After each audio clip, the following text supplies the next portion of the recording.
السلام علیکم guys, welcome to novel circle.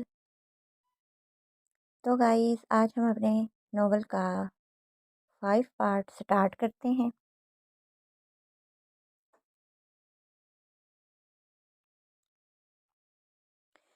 آہم دیور جی بڑے لڈو پھوٹ رہے ہیں دل میں، جن کی روشنی چہرے تک آ رہی ہے۔ سمن نے کنان کو چھیڑا جو جوس لینے کچن میں آیا تھا۔ تو کیا نہیں پھوٹنے چاہیے لڈو؟ کنان نے بھابھی کی بات کا مزہ لیا۔ ضرور بھائی، تمہاری خوشی کے دن ہے، ضرور خوش رہو، بلکہ ہمیشہ ایسے ہی رہو، ہنستے مسکراتے۔ سمن نے قدرت کا فیصلہ جانے بغیر دل سے دعا دی۔ آمین ڈیئر لیڈی، وہ مسکرایا۔ میرب کا فون نہیں آیا تمہیں؟ نہیں، ابھی تک تو نہیں آیا۔ میں بھی حیران ہوں، میرو کیسے صبر سے بیٹھی ہے وہاں۔ کنان اس کے فون نہ کرنے پر حیران تھا۔ مجھے لگتا ہے ناراض ہو گئی ہے، ہم نے اس کی غیر موجودگی میں تمہاری شادی جو فائنل کر دی۔ جی مجھے بھی یوں ہی۔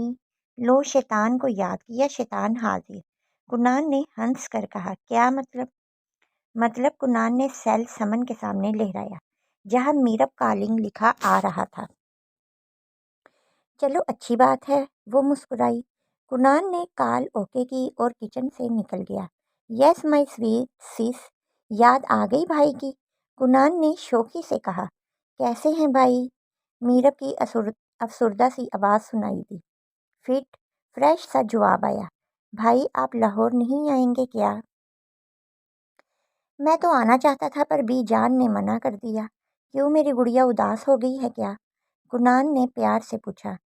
بھائی اگلے ماہ کی ڈیٹ فکس ہو گئی ہے آپ کی شادی کی، اتنی جلدی کیا تھی؟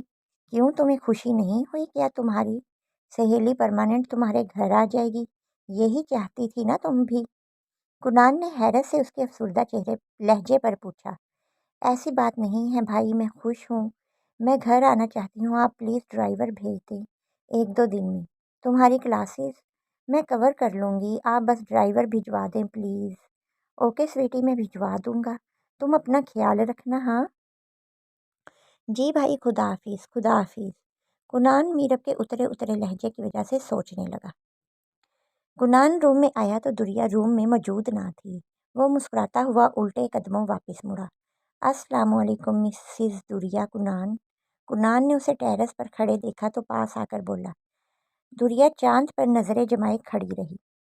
میں آپ سے مخاطب ہوں مسز۔ اس نے دریا کے کندھے کے گرد بازو پھیلایا۔ دریا جھٹکا کھا کر پیچھے ہٹی۔ یہ کیا بدتمیزی ہے؟ اسے بدتمیزی نہیں، پیار کہتے ہیں مسز۔ وہ مسکرایا۔ دریا کو اس کی مسکراہٹ زہر لگی۔ اپنی لمٹ میں رہو، سمجھے؟ لمٹ؟ ہا ہا ہا ہا، کنان نے کہکا لگایا۔ کیسی لمٹ بیگم صاحبہ، آج تو ہر لمٹ ہٹ چکی ہے۔ وہ گمبھیرتا سے کہتا پھر سے قریب ہوا۔ انف مسٹر کنان، میں نے تمہاری بات کیا مان لی، تم تو اپنی اوقات ہی بھول گئے۔ کیا سمجھتے ہو خود کو کہ جو تم کہو گے، جو تم کرو گے، میں مانتی جاؤں گی؟ ہاں، اگر ایسا سوچ رہے ہو نا تو یہ تمہاری بھول ہے مسٹر انڈرسٹینڈ۔ میں اتنی بھی ارزاں نہیں ہوں، سمجھے؟ تم کیا ہو وہ اس دل سے پوچھو۔ کنان نے اپنے دل کی طرف اشارہ کیا۔ مجھے کوئی ضرورت نہیں ہے تمہارے دل سے پوچھنے کی، تم جاؤ یہاں سے، جو چاہتے تھے وہ ہو گیا، اور اب مزید کی امید مت رکھنا، دریا نے رکاہی سے کہہ کر رخ موڑا۔ کنان کچھ دیر خاموشی سے اسے دیکھتا رہا، پھر بولا۔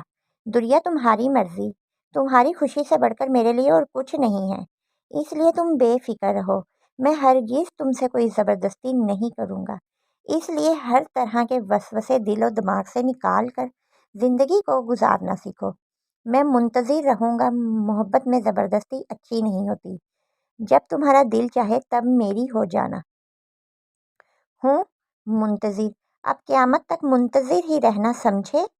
دریا نے اسے جاتے دیکھ کر سوچا۔ لاشاری پیلس میں شادی کی تیاریاں عروج پر تھیں، بہت کم دن رہ گئے تھے شادی میں، ہر کوئی بڑھ چڑھ کر حصہ لے رہا تھا۔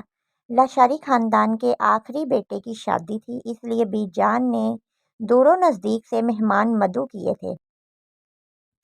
اکثر قریبی رشتہ دار تو ابھی آ چکے تھے، اسی لیے ہر شام کو ڈھولکی رکھی جاتی، گانے اور ٹپے گائے جاتے، یہ سب ہی خوش تھے اور اس رونق سے، سوائے دو نفوس کے۔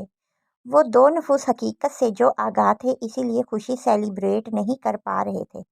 کمال صاحب نے ایک دو دفعہ کنان کو حقیقت بتانی چاہی، پر پھر نہ جانے کیا سوچ کر خاموش ہو گئے، اور میرب کا بھی دل بہت چاہتا کہ بھائی کو سچ بتا دے، مگر بی جان کی وجہ سے وہ زبان کھولنے سے قاصر تھی۔ کاش وہ جانتی کہ اس کی بند زبان اس کی چہیتی دوست کے گھر کتنی بڑی تباہی لانے والی ہے، تو ہرگز اپنی زبان نہ سیکھتی۔ دریا اور کنان کے نکاح کو 1 ماہ سے اوپر ہونے والا تھا۔ دوبارہ کنان نے کوئی پیش رفت نہیں کی تھی۔ صبح آفس چلا جاتا اور شام کو یا دوستوں کے پاس یا پھر اپنے کمرے میں موجود ہوتا۔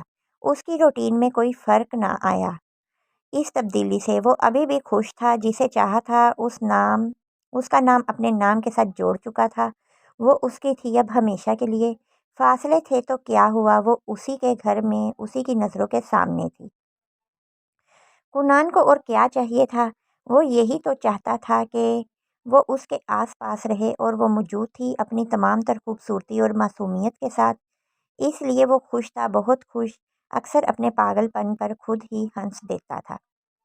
دریا کو حیرت ہو رہی تھی، اتنے دن ہو گئے نہ یہ اپنے گھر گیا اور نہ وہاں سے کوئی آیا، تو کیا وہاں سب ابھی بھی انجان ہے اس نکاح سے؟ اگر ہاں تو پھر اب مجھے کیا کرنا چاہیے؟ کیسے لاشاری پیلس تک یہ بات پہنچے گی، خاص کر بی جان تک؟ کیا حالت ہوگی آپ کی جب جانیں گی کہ آپ کا لاڈلا چہیتا بیٹا آپ کی مرضی کے خلاف آپ کی ناپسندیدہ لڑکی سے شادی کر چکا ہے؟ اوف، کاش کہ میں دیکھ سکوں آپ کے چہرے سے اڑتا وہ سکون جو آپ میرے گھر والوں سے چھین لے گئی تھی۔ کتنا مزہ آنے والا ہے نا بی جان؟ دریا استہزائیہ ہنستی ہوئی دل ہی دل میں بی جان سے مخاطب تھی۔ لڑکی کہاں گم ہو بھئی؟ مجھے بالکل تمہاری سمجھ نہیں آ رہی میرب۔ کہاں تو میرے بغیر رہنا مشکل لگتا تھا تمہیں، اور کہاں اب اتنے سارے دن بنا بات کیے ہی گزار دیے۔ مانا کہ تمہارے چہیتے بھائی کی شادی ہے، پر مت بھولو میں بھی اپنی چہیتی بہن کی شادی کی تیاریوں میں بزی ہوں۔ پھر بھی وقت نکال ہی لیا نا تمہارے لیے۔ دریا نے ایک ہی سانس میں ساری بڑھاس نکالی۔ اوف دریا، کتنا بولنے لگی ہو تم۔ میرب نے اس کی نان سٹاپ بولنے پر چوٹ کی۔ یہ بھی تمہاری ہی مہربانی ہے، کہاں میں معصوم سی تھی اور کہاں اب تم نے اتنی باتونی بنا دیا مجھے۔ دریا نے ٹھیک الزام لگایا۔ اچھا بابا، مانتی ہوں کہ میری غلطی ہے، پر بتاؤ کیسی جا رہی ہے تیاریاں؟ بالکل فٹ۔ تم سناؤ میری ہونے والی جیجا جی کیسے ہیں؟ دریا نے پاس بیٹھی ماریا کو چھیڑنے کے لیے شوخی سے کہا۔ ماریا نے اس پر کشن پھینکا جسے وہ کیچ کر گئی۔ کیا ہوا بھئی، کیوں ہنس رہی ہو؟ میرب کو دریا کا ہنسنا سمجھ نہ آیا۔ کچھ نہیں، وہ میں ماریا کو تنگ کر رہی تھی۔ بلش کر رہی ہے جیجا جی کے ذکر پر۔ وہ پھر سے ہنسی۔ اچھا، میرب بھی بجھی سی ہنسی۔ اچھا بتاؤ، بارات والے دن کون سا کلر پہن رہی ہو؟ وہ میں نے ابھی ڈیسائیڈ نہیں کیا، میرب مدھم سا بولی۔ اوف، کتنی لیزی ہو تم میرب، صرف 6 دن باقی ہیں اور تم… حد ہے بھئی۔ اچھا دریا، میں بعد میں بات کرتی ہوں، بھابھی بلا رہی ہیں، شاید بازار جانا ہے۔ اچھا ٹھیک ہے، ٹیک کیئر، خدا حافظ۔ خدا حافظ۔ میرب فون بند کر کے پریشان سی گھٹنوں میں سر دیے بیٹھ گئی۔ پتہ نہیں کیا ہوگا آگے۔ آخرکار دھوم دھڑکے کے درمیان شادی کا دن آن پہنچا۔ آج تو مجنوں صاحب کے دانت ہی اندر نہیں جا رہے، کیوں دیور جی؟ سدرا نے کنان کو چھیڑا جو آج بات بے بات مسکرائے جا رہا تھا۔ بھائی، من پسند محبوبہ بیوی کے روپ میں ملنے جا رہی ہے، دانت کیسے بند ہو؟ سمن نے بھی حصہ لیا۔ بی جان نے دونوں بہوؤں کو ناگوار نظروں سے تکا۔ تم سب باتیں ہی بناتے رہو گے یا پھر تیاری بھی کرو گے؟ نکلنے کے لیے دیر ہو رہی ہے، وہ غصے سے بولی۔ ان کے غصے سے تو سب کی ہی جان جاتی تھی۔ اب بھی تقریباً وہاں موجود سب لوگ ادھر ادھر ہو چکے تھے۔ تم کس لیے بیٹھی ہو یہاں، جانا نہیں کیا؟ انہوں نے کنان سے پوچھا جو اب بھی وہاں بیٹھا موبائل پر ارحم کا میسج پڑھ کر مسکرا رہا تھا۔ جا رہا ہوں بھائی بی جان، میری تیاری کو کون سا زیادہ وقت لگے گا؟ وہ مسکراتا ہوا کہتا اپنے کمرے کی جانب بڑھ گیا۔ ماریا، میں کیسے رہوں گی تمہارے بغیر؟ تو رہنے کی بالکل عادت نہیں ہے مجھے۔